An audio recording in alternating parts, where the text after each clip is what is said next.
반갑습니다. 내 가족의 사건처럼 늘 최선을 다하는 법무법인 이현입니다. 오늘은 공무원 폭행에 대해 한번 알아보도록 하겠습니다. 단순히 다투는 수준을 넘어 공무원을 폭행한 상황이라면 무거운 처벌을 받게 됩니다. 이는 대외적으로 공무원을 보호해주는 부분이 많기 때문인데요. 예를 들어 경찰관만 하더라도 음주운전 단속에 불응하는 경우에는 처벌로 이어집니다. 특히 공무원을 폭행한 경우라고 하면 공무집행방해 혐의까지 진행이 가능한데요. 직무를 집행하는 공무원에 대해 폭행, 협박한 경우 성립합니다. 5년 이하 징역 또는 1천만 원 이하 벌금을 받게 되는데 그만큼 처벌 수위가 높다는 것을 알 수 있습니다.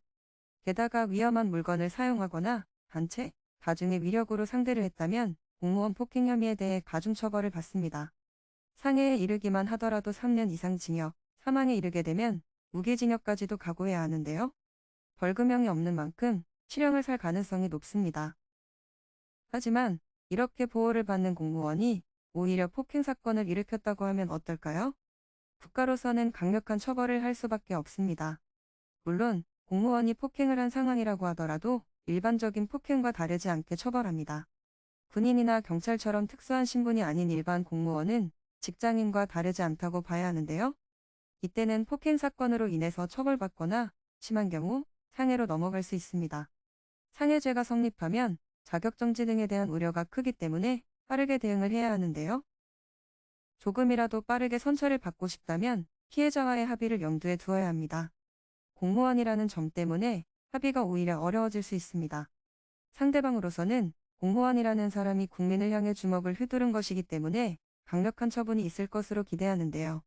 그런 만큼 생각보다 더 많은 합의금이 필요할지 모릅니다. 문제는 합의했다고 하더라도 폭행으로 인한 징계는 풀리지 않는다는 데 있습니다. 아예 파면이나 해임 등을 당하게 되면 연금에서도 문제가 생길지 모르는데요. 직무 내에서 강등하거나 3개월간 직무에 종사하지 못하도록 하는 등의 처분이 있습니다. 이 중 어떤 것을 받을지는 사건의 경중이나 피해자와의 합의 등을 종합적으로 검토해 결정되는데요. 그런 만큼 되도록 신속하게 원만한 마무리를 하고 처분을 줄이는 데 초점을 맞춰야 합니다. 형사사건에서 집행유예 이상의 처분을 받으면 공무원직 박탈 사유에 해당하는 만큼 주의하는 게 좋습니다. 또 유념해야 하는 건 징계 과정에서 예신청이 가능한지 여부입니다. 과도한 중징계를 받았다고 생각되면 소청심사제도 또는 행정소송을 통해서 경징계로 감경을 받을 수 있는데요. 한번 내린 결과를 뒤바꾸는 것인 만큼 행정 분야까지 모두 다뤄야 합니다. 따라서 확실한 대처를 위해 법무법인의 조력을 받는 게 좋습니다.